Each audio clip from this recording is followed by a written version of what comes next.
Welcome back to the Honest Work Show, and in proper show form, zero sugar pop. Aspartame straight to the dome. Yep.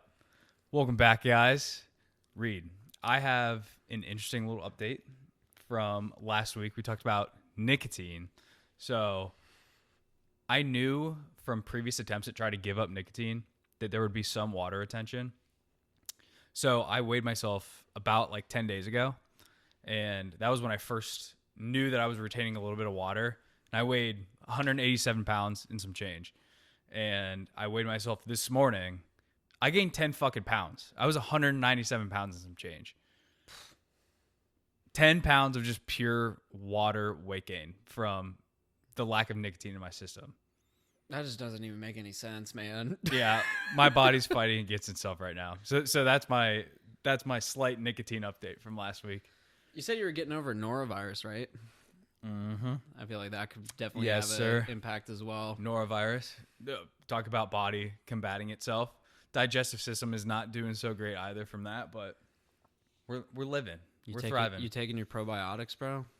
I actually haven't taken probiotics in a few years. You eating your fermented foods? Fermented foods, yes. Sauerkraut and pickles every day. Word. All right, just double checking. Do you take probiotics? Do you like them? Yeah, probiotics are good. I just take it is Seed, the DSO1. I've heard really good things about that, actually. Probiotics are generally tough to diagnose what could be good for someone. For sure. The DSO1 from Seed is a general good blanket probiotic.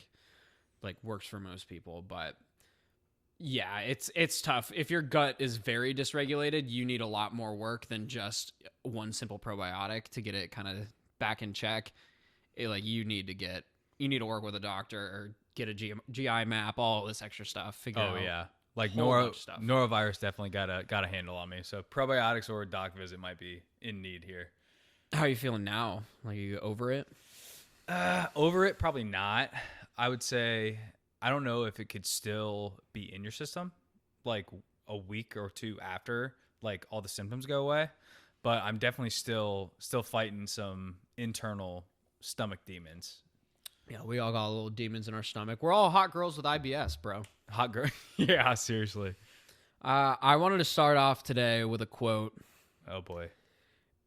It's not about the size of the boat. It's about the motion of the ocean. You son of a bitch. Now, can you tell me who said this quote? It's not the size of the boat, but it's the motion in the ocean. Something like that. And who said it? Albert Einstein. Harriet Tubman. Wise words from her. So what else is new with you? We were kind of talking job situations. I accepted a new job this week, and I hope my employer right now doesn't hear. Let's go. Yeah, dude, for me, just applying to a shit ton of them, but also just trying to keep myself busy, learning a lot of stuff with tech, which is taking my soul in weeks past. So honestly, I've been reading and journaling a shit ton too. So good. Keeping the mind at ease and just getting all the ideas dumped out feels good. Yeah, journaling's been something I feel like I need to fall back on more. I just feel like I have so much shit in my brain that I just need to get out. For sure. It's a skill too. Don't give up on it if day one you're I just don't know what to talk about. But I feel like it takes a little bit to get a rhythm of what you want to talk about and just the layers of what you could talk about. For me, I use it more therapeutically than in a productive way, I guess I would say. It's more of I need to get stuff out rather than kind of breaking down what's going on in my mind. As it should. And then try to move forward. So that's something I definitely want to work on. Yeah, I forget where it was from, but one of the podcasts that I'm sure is very popular mentioned either an hour or two before you go to bed, just get a notepad out and write as much as humanly possible on the notepad just so you can clear your mind before you go to bed. Yeah, psychologically, there's a lot of evidence that supports that. And I know from an ADHD perspective, there's something about closed loops. So you might have all of these different things going on in your brain, and if you don't kind of sever that tie when you're done with something. So you're working on a task and maybe you don't finish it completely, but you get it like 75% done. You got to jump to something else. That is still running in your brain. And that's something I struggle with. So you kind of got to figure out how can you just like cut that off and get that out. Now you're switching to this new thing. But that is something that is very beneficial, is just like writing your stuff down. Like, okay, what did I get done today? For sure. At the end of the day, then it's just like, all right, you can get that out of your brain, out into the universe. Absolutely. I'm curious. I'm going to hold you to it. I'm going to ask you for weeks to come if you hold true, if you start journaling. Oh, fuck. Okay. Well, Reid, I figured today we could talk about the couple things that rekindled our friendship. Honestly, we went to high school together and we kept in touch on social media, but that main tie was pretty much fitness, health, nutrition. So I figured we could just do like a deep dive of the shit that we just love to talk about. Yeah, So let's do it. yeah. So how originally did you get into health, fitness? Jeez. So It's probably back there time-wise. yeah, I guess I was always active. I was a soccer player growing up, and that was my life all up through high school. Like I was traveling on weekdays, weekends. Grinding. It was the grind, and I thought soccer was going to be my life even going forward. I was like, I was prepared to go play in college. I wanted to play pro. I wasn't good enough. But it just consumed my life every single day kind of growing up. So it was like, that was what kept me occupied. But going into, I think it was like sophomore year high school, that was when we started getting into like weight training. Oh, dude, you remember, I can't remember the coaches at UA. Strength coaches? Yeah. Oh my God. There was the huge football guy. Like when we first got there as freshmen. Coleman. Yes. Coach Coleman. Coach That's Coleman. Who it was. And then we had Coach Strap as we got older. He was the fucking best, dude. Was he like the black guy that was the baseball coach? No, that was his assistant coach. Okay. Who is that? He ended up becoming the coach later, I think, like our senior year. Yeah. Or the main strength coach. Strap. I liked him. Strap was a ex-baseball player, had like curly, long hair, tan guy, super jacked. Mm-hmm. Yeah. Yeah, so we had some interesting characters that were the strength coaches at Upper Arlington High School, but I feel like you got to have a screw loose though to be a strength coach for high schoolers. They would just, oh my gosh, yeah, they would just beat the living shit out of you. Not physically, more mentally in the gym, but I remember some of the core workouts they would have us doing for soccer were just ridiculous. Like you wouldn't be able to like Stupid. You weren't able to lift your legs like the next day. At that point, it's almost not productive of a core workout. Yeah. So that was the first day. So it was like sophomore, junior year. We started getting into like weight training with the like high school soccer team, and then going into my senior year, I had meniscus surgery. So I played with like the crew, their youth system, and we were traveling out to like Chicago. And I remember, like, I don't need to describe the injury, but it was just like a side pass, like outside of my foot, and a guy just kind of like bumped me on the side. Like, thought nothing of it. It was just, bump, bruises, nothing to worry about. But I got up and I like couldn't walk. And that was meniscus? Yeah. So after it happened, like it was like I was planting my foot, played a pass, and yeah, just took a bump, and the hit itself was nothing. But then I got up, and then I was like, I can't walk properly. Then within 5 minutes, I was still playing.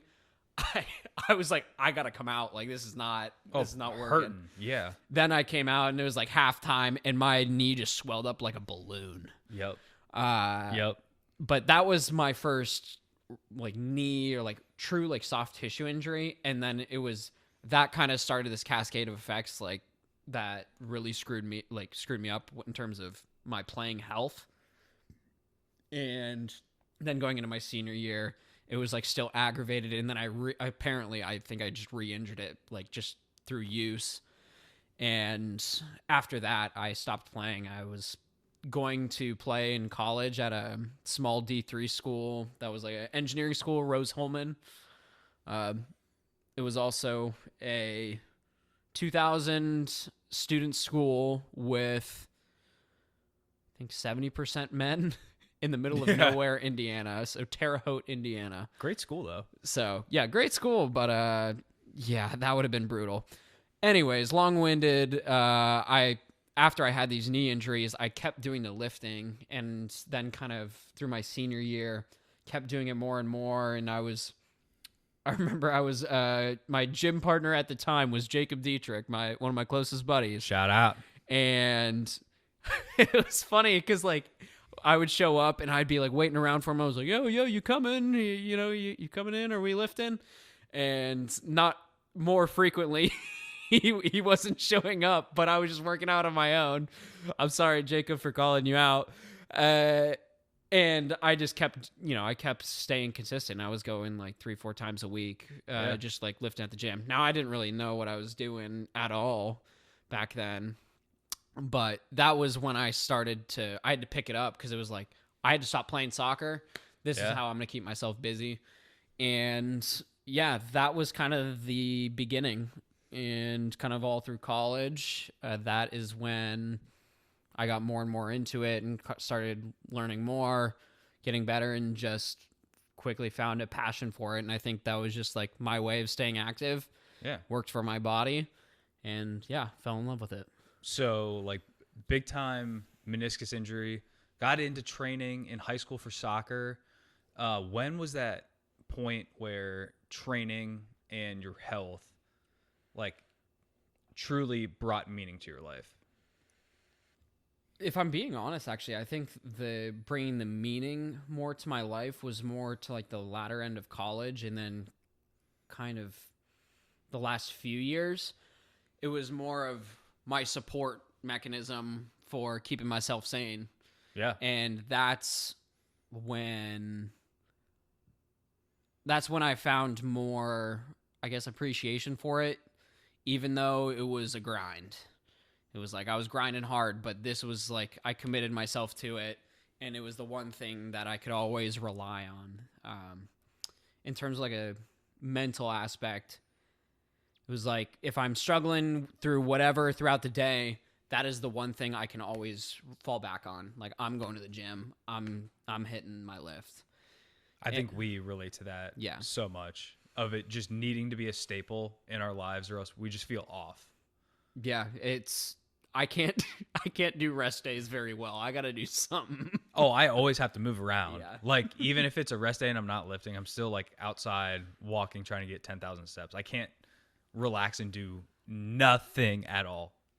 Now, what about you? So how did you get started?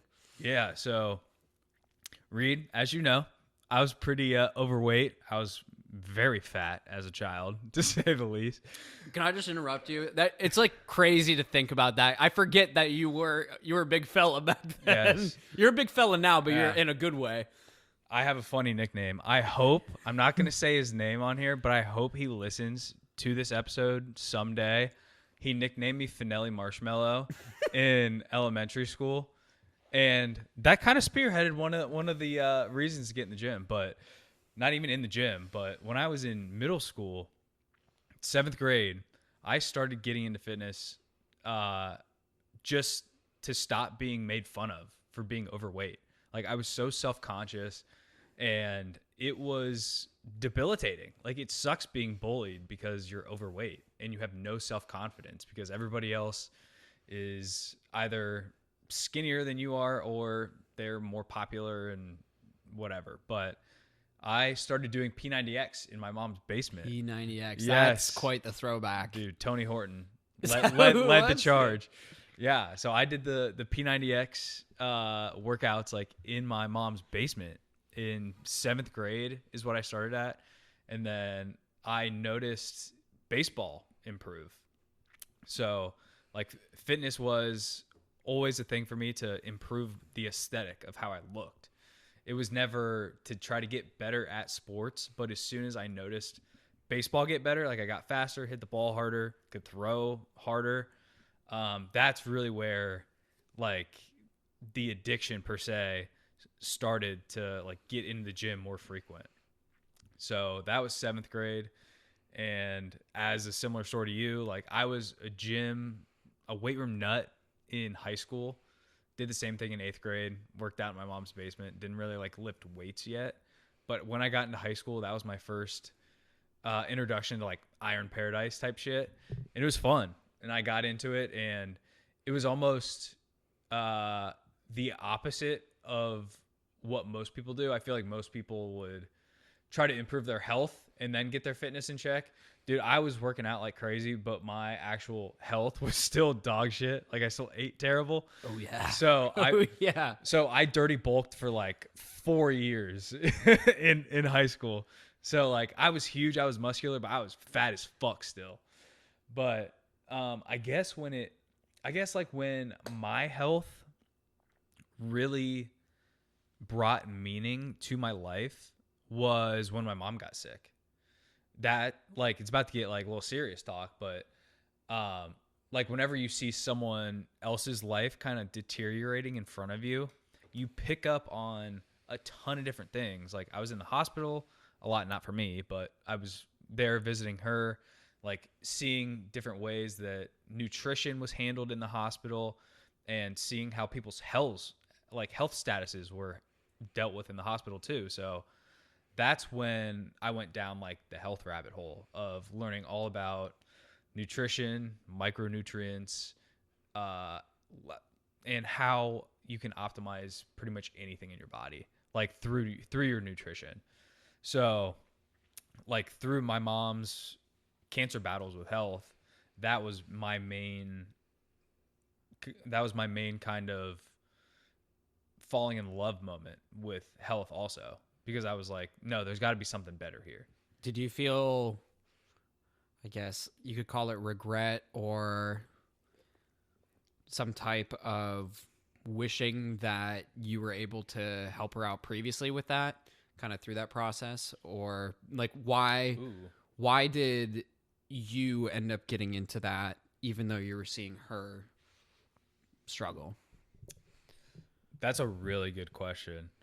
I don't know necessarily if I would have been able to help her in the status that she was in, but it proved a huge learning opportunity for me.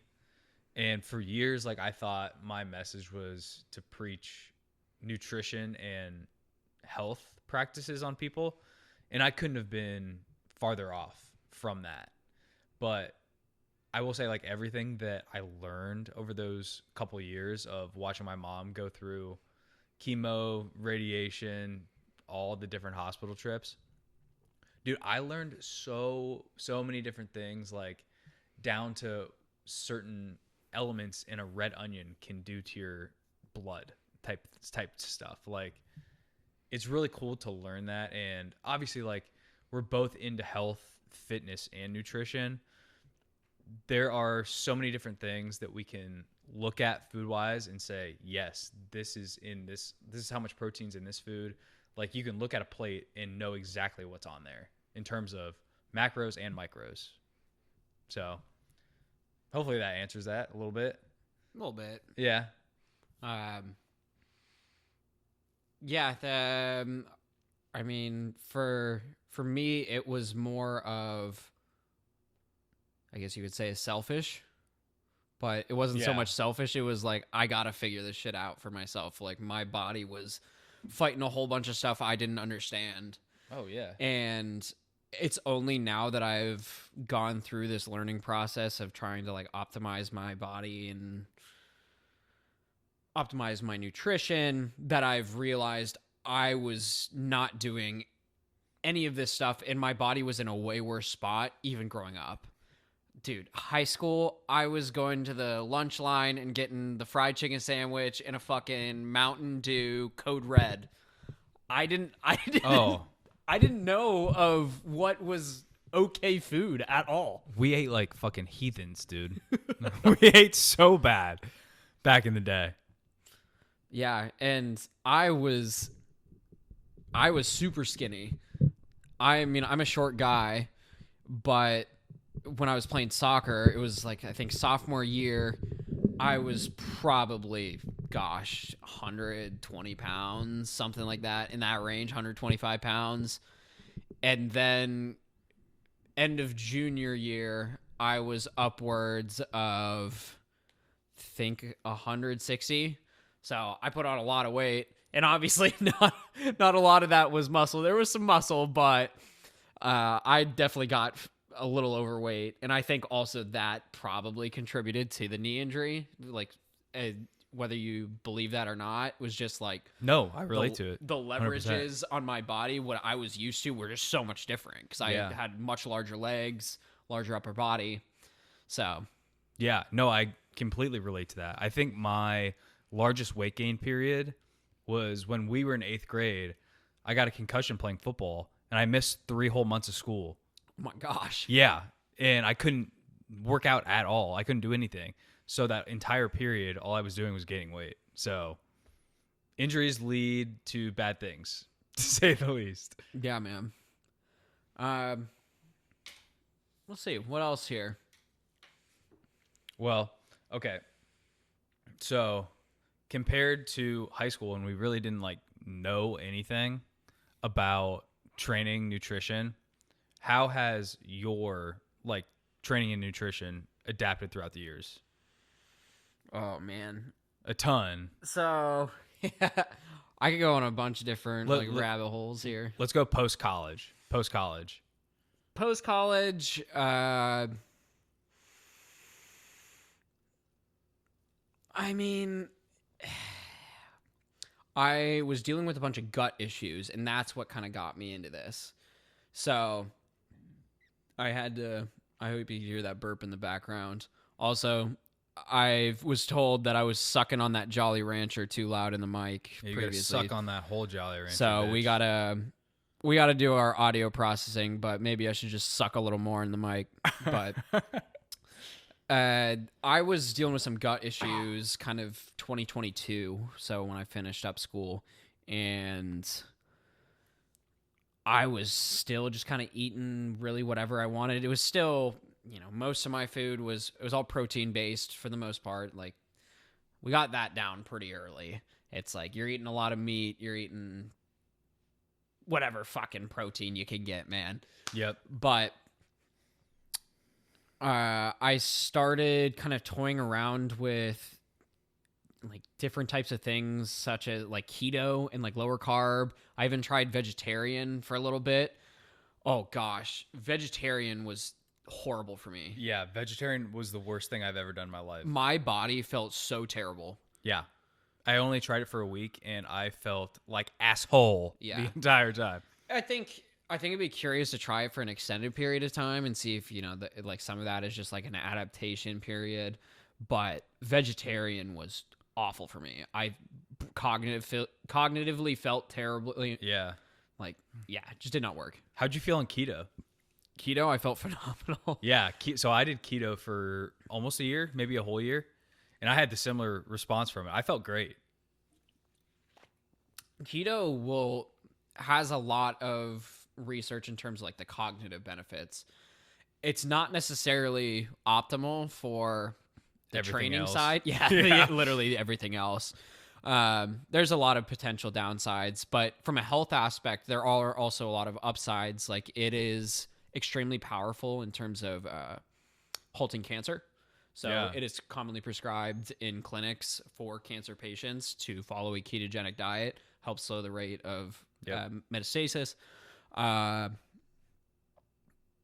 But yeah, it just like lowers inflammation throughout the body in general. And then cognitively, you're just like, you're firing. At least that's how I felt. I don't know. I agree with you. I think the only thing I could add to that was that entire year when I was on a keto-based diet, I slept phenomenal, which is so counterintuitive to what everybody else says. Like, eat your carbs before you go to bed to make sure you fall asleep.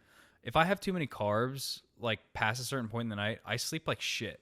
Really? Like, yes. Whenever I was either no or very low carb, I was out like a light. I've slept phenomenal. That's interesting. I'm kind of the other way around. Lower carbs. So like right now, my carbohydrates are still generally pretty low. I'm like between 100 to like 150 grams per day. But I sleep way better. It's just like when I have that final meal and I have some carbs in there, like I just can settle down. Like I'll quickly kind of like get a little tired, get ready for bed. But yeah, keto, I just kind of felt like wired constantly. But I guess back on topic. Yeah, I tried the vegetarian initially, tried keto. Keto, I definitely realized it worked better for me, like across the board, like lowering the inflammation. But then I moved down to Texas, and when I was down in Texas, I wasn't very strict with my nutrition really at all. I was just eating out pretty frequently. Gosh, I would go to Snarf Sandwiches.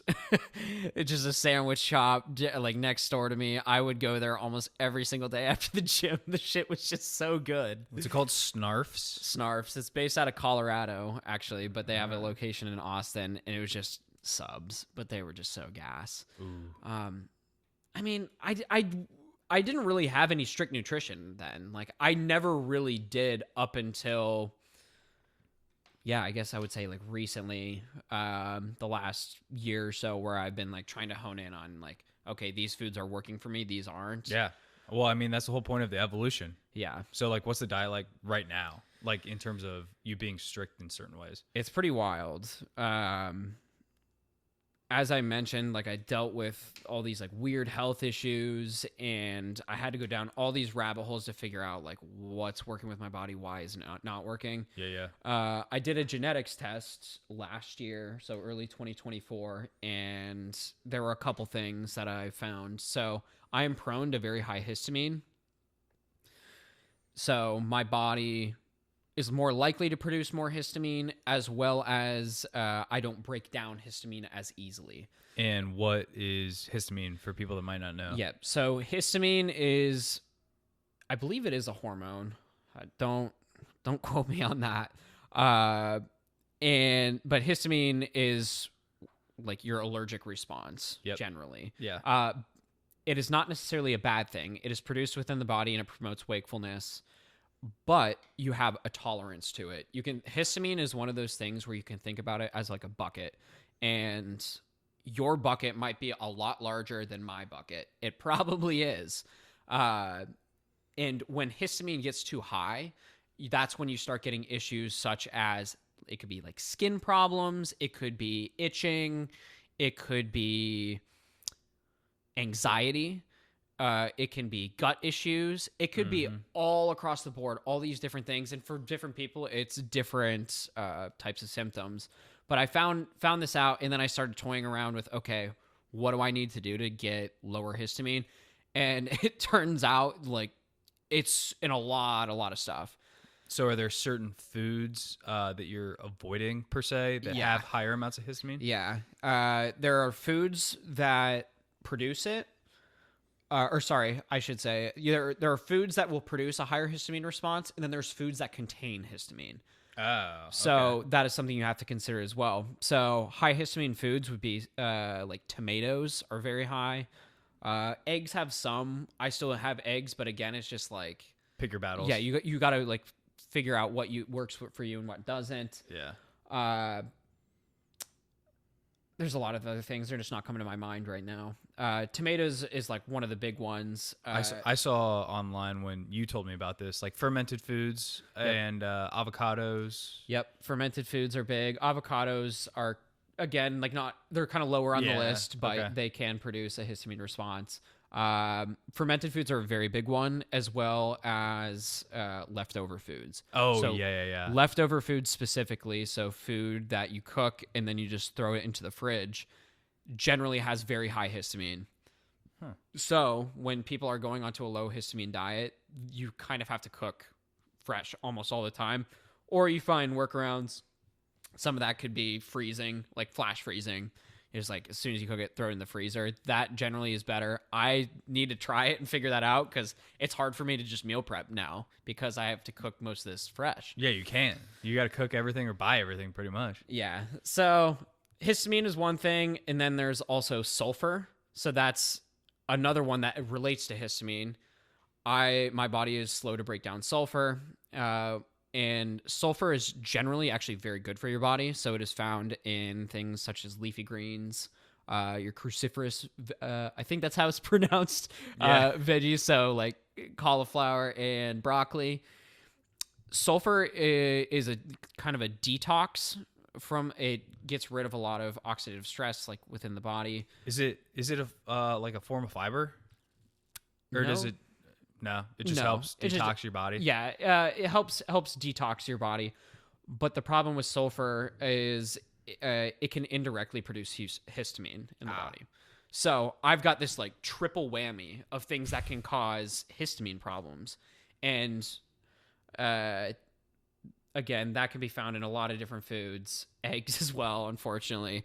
But yeah, I've had to like go down the list, like just removing foods. I had to do a real like elimination diet. At one point I did go to carnivore. I did that for a period last year.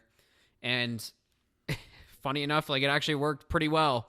Like I lowered a lot of inflammation and removed a lot of the gut strain, but my gut was so out of whack. It was hard to tell like whether it was really working better or not. I mean, out of all the elimination diets, that one is probably the strongest that I would support, purely because it's all protein and fat. Like you don't need carbs to survive, but if you're going to eliminate everything else from your diet, I choose to only eat meat. Yep. Carnivore is obviously a very touchy subject on the internet, and I think it is not a healthy option for lifestyle long term. Yeah, it's a diet extreme. Carbs are good for you. Yeah, I think you can do without carbs for the rest of your life. I think a lot of people can do that. Yeah. But specifically, it's all these other micronutrients and things that you're missing out. All the like, it could be the flavonoids from all the fruits and veggies that you're getting that are good for your gut. But again, on the positive end, so I think people like Jordan Peterson and his daughter Michaela Peterson are like the perfect example. They had just unbelievable sickness and depression, anxiety, all these awful things that they were dealing with. The only thing that was able to help them was, I think for Michaela, it was like she was only eating lamb. Wow. That was it. Yeah. And she's talked about it on her own podcast, but I think she said like if she had either it was like some veggie or something like that, if she had like, a piece of broccoli, I could be talking about out my ass, but I know if she had some food that was like not that, like huge response. She just fell into like a month's worth of just deep depression. Wow, dude. Yeah. So there's a lot of interesting reasons why that might be from like a health aspect. We could definitely talk about that later, but I think when you try all these different diets, I think there is something to be said about you got to try it to figure out what works for you. For sure. Yeah. Like it's not a perfect science. No diet is going to be tailor-made specifically for you, but you have to figure out what works for your activity level, what works for your body, your genetics. Like how do you feel is the most important thing on it. Yeah, and that is a very long and can be a very tedious process to figure out what works. For sure. Like I mean, you tell me, like what have you done to try and figure out like what works for you? Yeah, so I would say when I was on keto, that was like the first year after we graduated college. So I was still fairly young and I felt great, but like my life was great at the time, but my workouts were awful. Like I was still making progress in the gym, but just not like I didn't feel good at all in the gym. So after that, I slowly started to introduce carbs back in, and over the course of my 20s, I just developed a pretty balanced approach to nutrition. Like there was no macro that I would try to cut out per se, but I've always felt better not having a super high fat diet. I've always been better with moderate to high carb and moderate to low fat, but always really high protein. Like if I only had to eat protein, I would feel great. So my biggest learning experience with that is just try to structure each meal in the way that you know you're going to feel good afterwards. So yeah, fair. yeah. And I would say the biggest nutrition thing that I've learned probably with adjusting things over so many years is the more fiber that I've eaten, like not the more fiber that I've eaten in a day, but the more I can build up a tolerance to fiber, I also feel better. Like if I eat no fiber, I'm not going to feel good at all. So if I go on the higher end, like some days I eat like 50 to 60 grams of fiber just from knowing what's in food, like choosing fruits that are higher in fiber, sweet potatoes, avocados, oatmeal. I'm sure there's tons of other stuff. Beans. You saw chickpeas in my refrigerator. So like I always try to choose a carb source that also has fiber in it. Yeah, that's good. Yeah. But I mean, there's also like in oatmeal, I usually do a whole bunch of nuts and seeds in them that are packed with fiber. So I always just try to add fiber wherever I can. I feel like there's just so much we could touch on there, like Oh, yeah. how you pick up these different foods and fiber itself, how just another one in terms of the gut that's weird. Some people could do super well on zero fiber, whereas some people like they just need all the fiber in the world for their gut to just kind of feel healthy. Yep.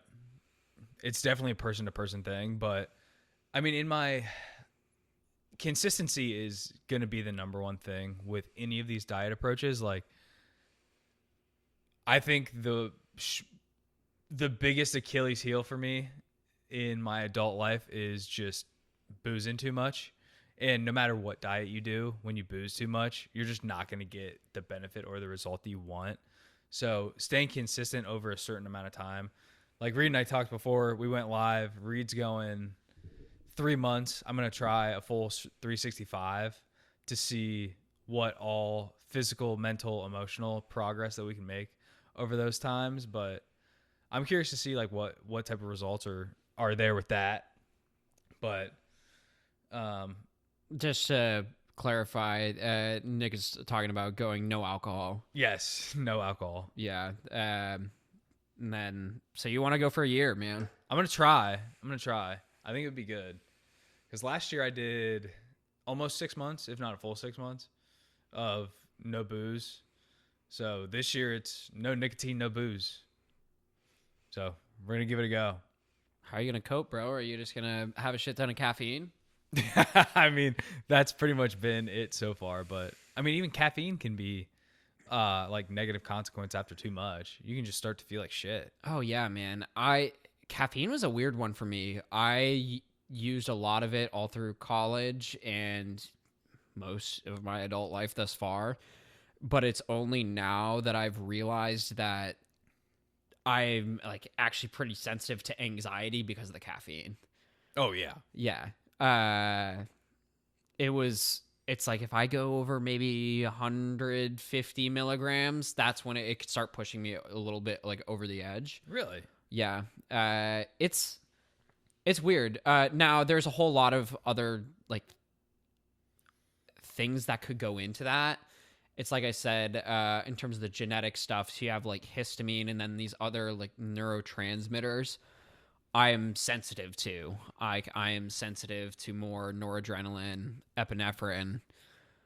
Like my body doesn't break it down as well. So when you have adrenaline, that is just like your wakefulness and you're kind of on the drive is how I would describe it. And if you have too much of that, that's going to make you a little anxious. Oh, absolutely. Yeah. I've seen some actually interesting... There's a breakdown. There was a girl who drank an Alani, and she posted this video on TikTok after drinking this because she is just having a complete mental breakdown and goes to the hospital having a panic attack. And Alanis, I think, are still only 200 milligrams of caffeine, but a lot of these energy drinks, they have specific... Aren't they different forms of caffeine, though, too? Yes, but I don't believe there's probably. I'm not sure if there's like the different forms of caffeine make much of a difference. Gotcha. But specifically, there are compounds in these energy drinks, such as what is it, ECGC or green tea extract is Yep. one of those that's commonly added. And you have these other ones as well that are similar, but these compounds specifically, they slow the breakdown of adrenaline. So they stop your body from breaking down the norepinephrine, I should say the adrenaline in your body. So the catecholamines that are like getting you fueled up, they just stay in your body and they're not getting broken down. Mm. And when you have these, that is what actually gives you the higher sense of energy from the energy drink. It's not necessarily just the caffeine. So a lot of people just don't realize this. Like your body will respond very differently. And that's where I've gained an appreciation for the genetics. Your genetics will make a very large difference in how you break down these specific neurotransmitters, whether you have more of them, less of them, that kind of thing. Does that like have somewhat to do with how some people can just drink coffee all day and then just metabolize it and go to bed? Yeah, and caffeine metabolism itself is as well. Like that's genetic. Oh, yeah, roll of the dice. Yeah. Yeah. But yeah, some people like my dad, he can have coffee before bed, no problem. And if I have it, I'm wired. Oh, same here. My mom drank coffee all day. It's crazy. If I have caffeine past like 1 o'clock, I'm not sleeping. Yeah, it's so wild. Everyone is so unique and different. A lot of it is your genetics and how there's like this very interesting interplay of how everything interacts. And some people get the short and the shitty end of the stick. I got that when it came to a lot of this gut related stuff. Yeah. But that's kind of the fun of it, is like going through all this. I've learned a ridiculous amount about how the body works. Yeah. Well, I can tell you what, my training has changed a lot over the years, but one thing that has not changed, I definitely try to consume as much caffeine as possible before I go lift, no matter what type of training I do. You should take a pre-workout? Yeah, I take okay, so I got it wrong in the last episode. It has caffeine, beta alanine, and a little bit of sodium. So, okay. Yeah. So you get the butthole itchies and you get a little... I'm so used to it that my butthole doesn't even itch anymore. But no, it's very basic, but I mean, it's just caffeine to just try to like get me going a little bit. Yeah, but, I mean, caffeine makes a massive difference in terms of just performance at the gym. Oh, yeah. Trying to come off of it sucks. Oh, yeah, don't plan on it. But Yeah. one of the disadvantages of our show, I will say, we don't have a camera yet. People can't tell how jacked you are. So obviously your training has gone well over the years. It hasn't changed at all. What's it been like over the last couple of years In terms of the training? Yeah, training for you. It's pretty purely bodybuilding. And also I should say thank you for appreciating my jackness. Hey, bros gotta love the bros. Come on now. I appreciate you, dog. In terms of the training, I was like really into powerlifting all through college, but then I slowly transitioned to more of like truly bodybuilding. Oh, cool. I didn't even know about the powerlifting thing. Yeah. So I mean, I was like decently strong, and I have like kind of good leverages because I'm a short guy, but I don't think I had the right programming, and I didn't know what I was doing in terms of like balancing the load, or I should say like the CNS load, Controlling it like the right way. Well, no, I think I had my techniques down, but I'm talking more of like the recovery aspect. I just don't think I had that on point, and that was probably a really big problem, which I now realize. I feel like that's a big wisdom piece, though, in fitness. As you get older, you definitely realize less is more. More is not more. Oh, 100%. You can get away with lifting 2 times a week and still be jacked as fuck. Oh, yeah. I don't know if you know a guy on YouTube. He used to go by Alpha Destiny, and then he's now Alex Leonidas. Nah. He's a Canadian.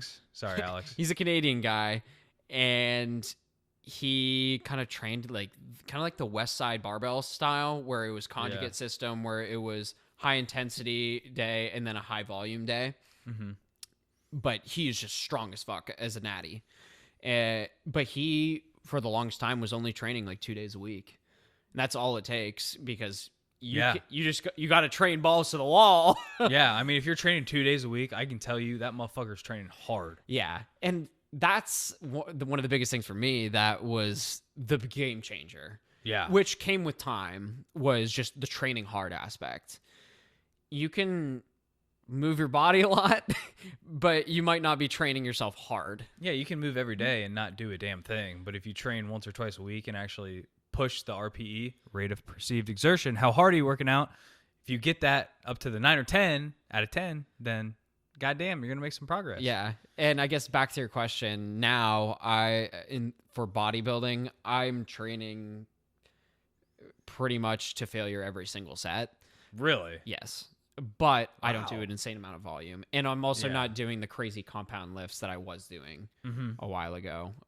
So I still have like my main compound stuff, like, you know, your some type of bench, like shoulder press,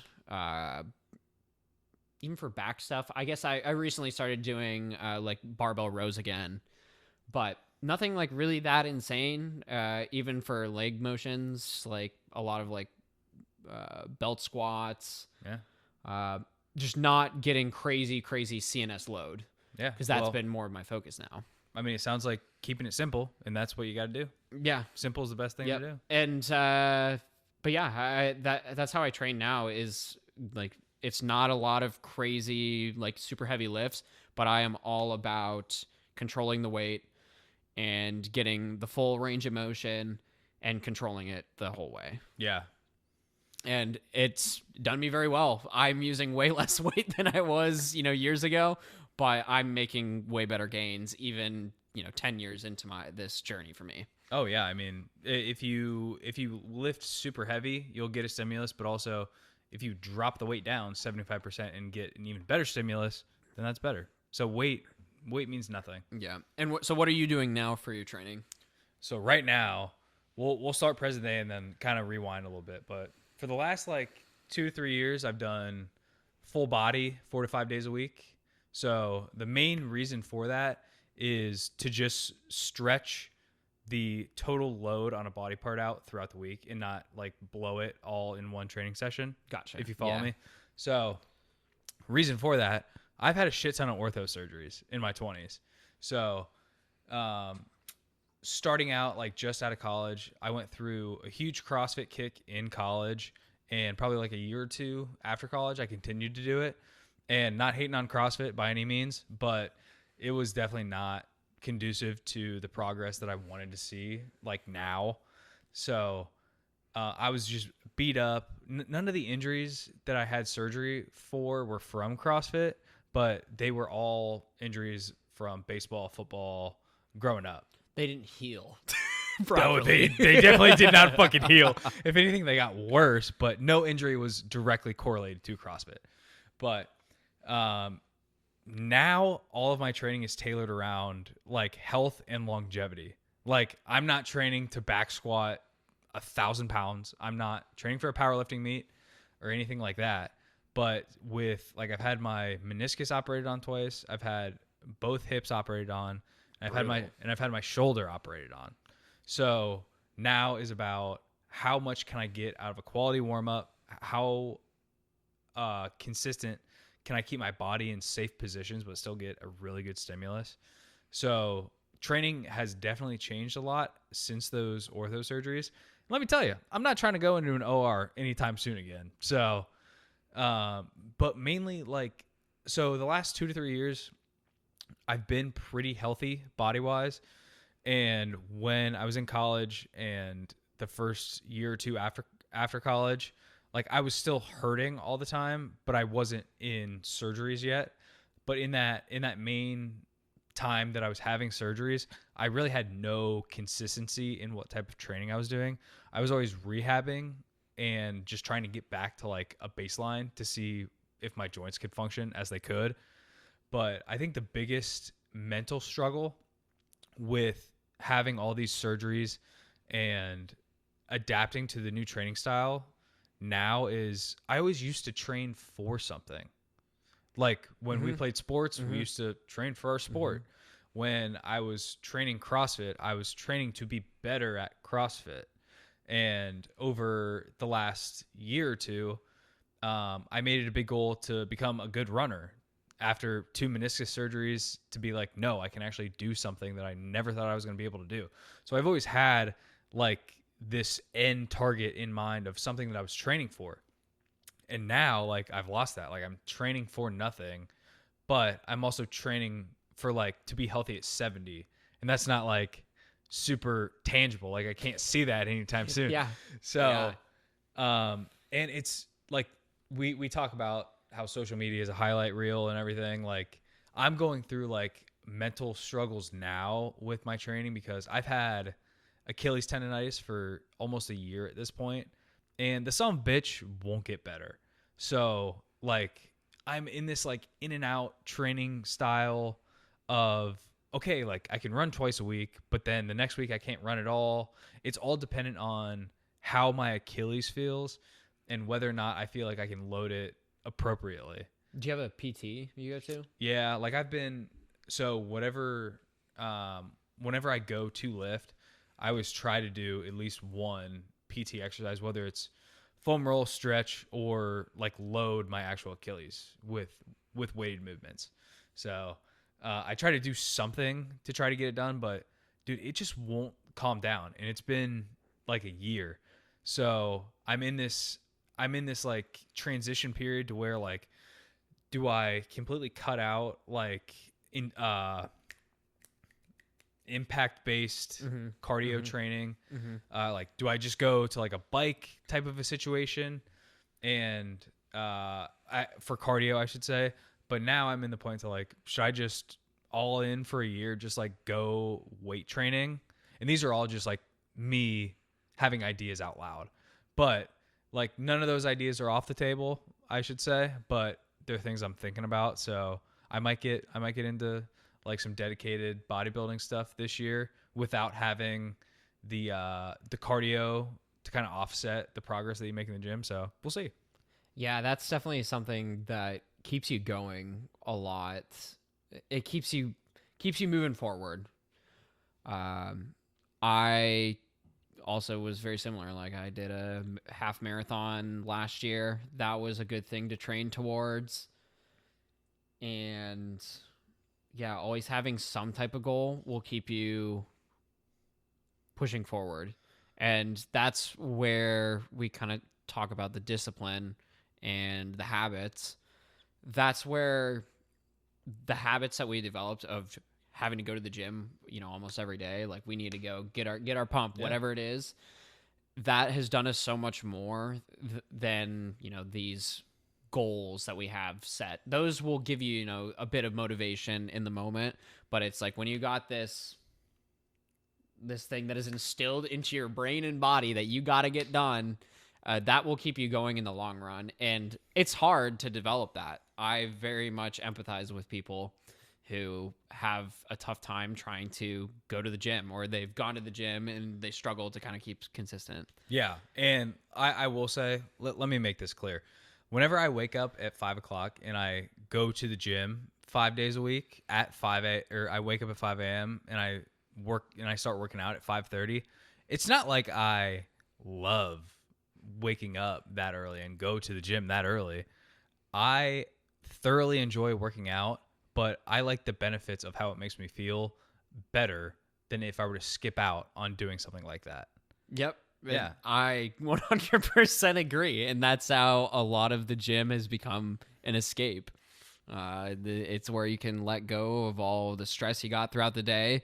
And, no matter what you're going through in that moment, when you come out of that workout, you're going to feel better in some way. Yeah. Almost always. Especially like all of us work gets stressful. The gym, reading, and journaling for me are the times that I can just escape the real world. And the gym is a time to where you can focus on your physical body. Like I try to stay out of my mind as much as I can, but journaling and reading, those are very much so like you're diving into your mental body practices type of thing. So like I enjoy navigating both of those and exploring both of them. Yeah, man. I think we have a lot we could talk about here. We probably Yeah. gonna wrap things up here. One more quick question, and then we'll get to some Q&As. So we kind of touched on this a little bit, but if you were to go back to yourself like 5-10 years ago, what would be what'd you get wrong in your health, fitness, or nutrition journey? Like if present you could go back and talk to you 5 years ago, what would Reid say to Reid? That's tough. I think What's the honest work? What's the honest work that you would have to do? I'm shaking my fucking head. And he's about to kick me in the balls. Yeah. I think for me, I would say it's probably the recovery. That is arguably the most important thing. Because it was never a problem of not making it to the gym. It was a problem that going to the gym every day and not truly giving my body a proper rest and nutrition, it had more side effects that I didn't realize I was getting until I fixed that up later, much later in life. Like my cognition is way better. My just general, I've improved my sleep. And then my performance now is increasing at a better rate. Like I realized I was stalling a lot more, even though I was working really hard, training really fucking hard. I just wasn't resting, recovering properly. And there's a lot that can go into that. There is so much we could talk about with recovery, but prioritizing that rather than you got to go super hard constantly. That's what I would say is probably the most crucial thing to me if I were to go back and talk to myself.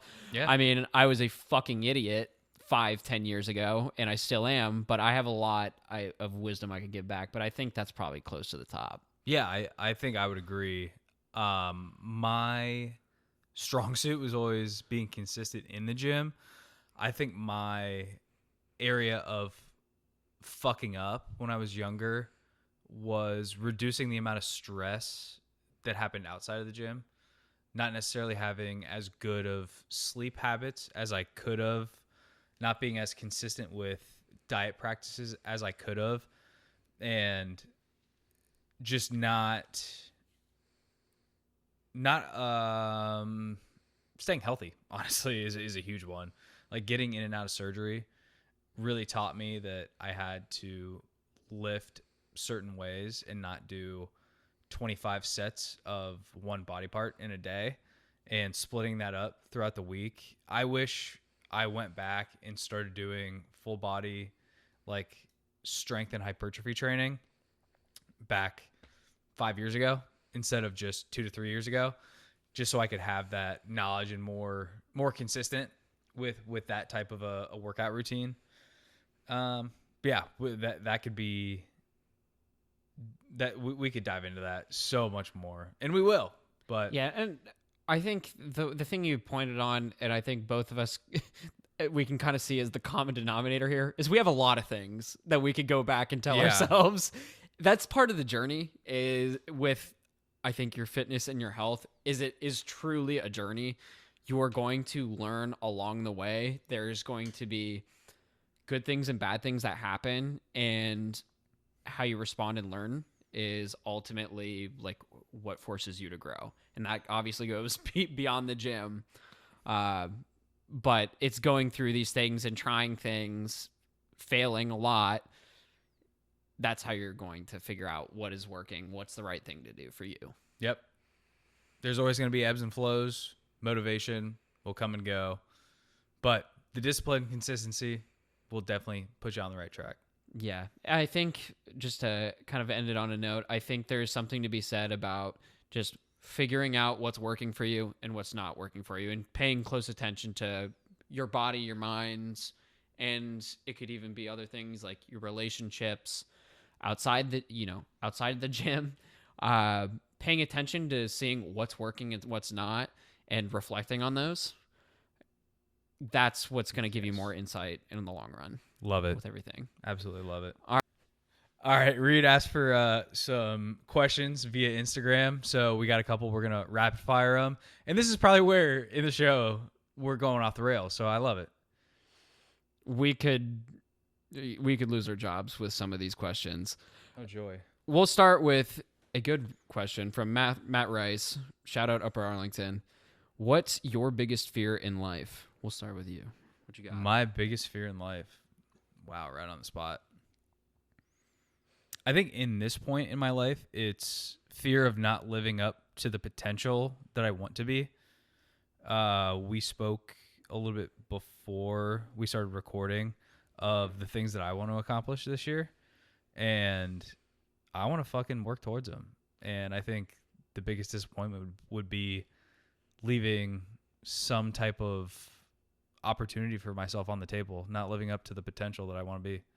Yeah, I empathize 100%. I think something that I've realized on that note is regardless of how you feel right now, are you going to feel better in the end if you tried to do something to make it better or be your best self? Or are you going to be happier if you just sit and wallowed and kind of, this is my life. This sucks. You got to try. Yeah. You got to try. So that's a great one. I definitely agree with that. Good question, Matt. Shout out. Let's see here.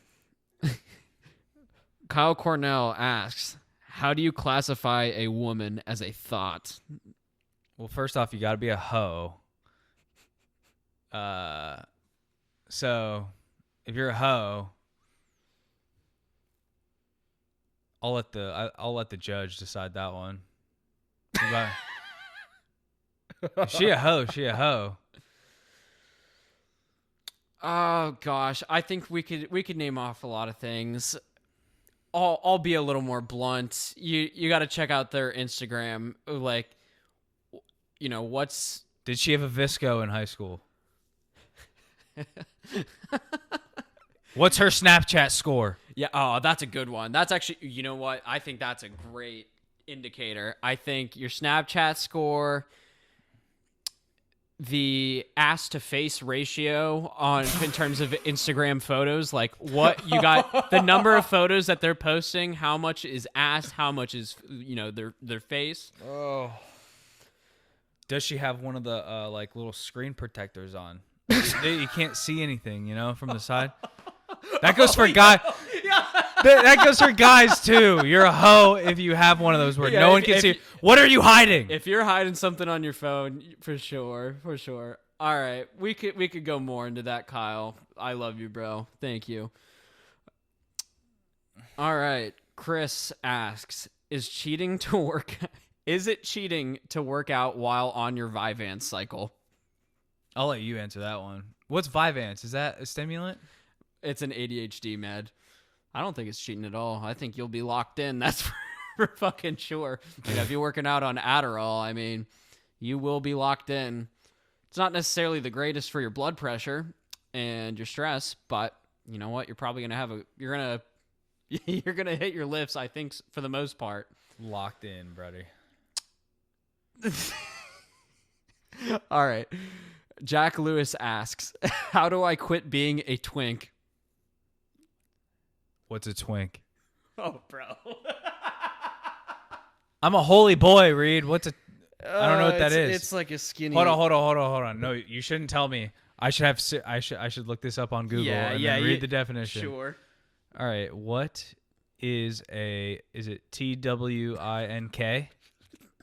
Yeah, bro. You motherfucker! All right, a twink is a gay man or a bisexual young man with a slim build and youthful appearance. Is that it? Yes, that is a twink. Okay, now reread the question now that I know what it is. How do I quit being a twink?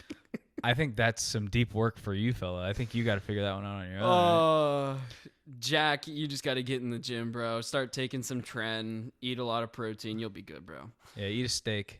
How old were you when you had your first kiss? This is asked by Brianna. Oh, Brianna. So how old were you? 16? All right. Wow. So that would have been What, sophomore year of high school? Yeah. Well, I had my first real kiss when I was 16. When I was in kindergarten, I kissed a girl in the tube of the playground. That doesn't count, though. I don't know. I think that shit kind of counts, bro. That's hustle. Oh, my God. That's hustle right there. I was, gosh, how old would I have been? I think it was 6th grade. I don't know how old I would have been. I'd have to do some math. 12, 6. I was probably 12 years old, yeah, when I had my first kiss. It was in a movie theater. Oh, you're so basic. Yeah. I don't remember what movie it was, though. Also, you know what? Funny story. That first girl, she was like the first girl, I guess you could say my first girlfriend. She's now lesbian. So, shout out. Yes. Shout out. Let's do like 1, 2 more. Okay. Now this is Kyle Gilman. Is that it? Yeah. This was one of Nick's buddies. He asks, peptides, thoughts on them in general, favorites or least favorite. Do you have much experience with peptides? So I took BPC 157 after my meniscus surgery. I would love to know more about peptides, but I think they're great. I know is GLP-1 and GLP-3 technically a peptide? Yes and no. I could be completely wrong. I think. Yeah. Yes. They're most of them are generally like peptides. My rule of thumb is if it's helpful and you can afford them, then go for it because they've shown very little health detriment so far. So I would say if you have a genuine purpose to want to use them, then go do it. But use it to its full potential. Don't like half-ass using a peptide. Yeah. Let's just preface: we are not doctors. Yes, this is not medical advice. This is not medical advice. Peptides in general, there is a ridiculous number out there. If you're talking performance peptides in a training context, there's a lot. I think some of the big ones, would be BPC and TB500. Those are more your healing peptides. There's a lot of other interesting ones as well. I would love to try a growth hormone releasing peptide at some point. Yeah, there are tesamorelin, I believe, is one. Yeah. There's a whole bunch of different ones too. So I have no experience with the growth hormone ones. I've used BPC and TB500 before. That was when I injured my shoulder last year, or my chest. Those, generally, I think if you are an athlete and you are training a lot, granted, you are not competing in a sport that is going to test you. So you're not, if you are a boxer and you are going to be tested by WADA, don't take peptides. That is not a good idea. Don't cheat. Yeah. You can. You definitely can and get away with it. You can beat the system. Well, I guarantee you all these professional athletes now, like NBA, NFL, I bet you they are locked with peptides, dude. Yep. I have been saying this for a very long time. I think professional athletes, as well as a lot of college athletes, I think you think about the Ohio State football team, I do not think most of them are natural. I do not believe it. Would you consider a peptide not natty? I would say so, but also, I would say if you're taking peptides, you're not natty. I bet you a good majority of the Ohio State roster that's seen on the field, it has had some type of peptide. Yeah, but that's also a very interesting debate whether you think that is considered still natural or not. By those standards, we're both not natty, but also we're not blasting any type of testosterone based peptide that would be the big difference. Well, the reason why I want to try a growth hormone peptide is the last few years, I get my blood tested once or twice a year. My test has only gone down, free and total has only gone down. So I would like something else to try to see what it would feel like with a little bit more growth hormone released in my body. Yeah, I mean, you probably have to get a little more specific on your labs there. Yeah. But I also think in today's society, there is more and more reason to be prescribed HRT now. And I think that is almost becoming a necessity for men going into their 30s. For a litany of reasons. Yeah. Again, we could go on and on here, but those are our peptide answers. I don't think we really answered a lot of that question, but Maybe I would say if thoughts on them, they are very good, and there is a lot of promise with them. There's a lot of very cool peptides out there because a lot of bodily processes can be essentially mimicked using peptides. So they're really cool. And there's a lot of interesting research coming out, like literally every single year. All right. That is episode 3. We It was will good. It's good. see you guys next Tuesday. Yeah. All right. We'll see ya. That's getting edited out for sure. All right. See you next Tuesday. That's the show. Bye.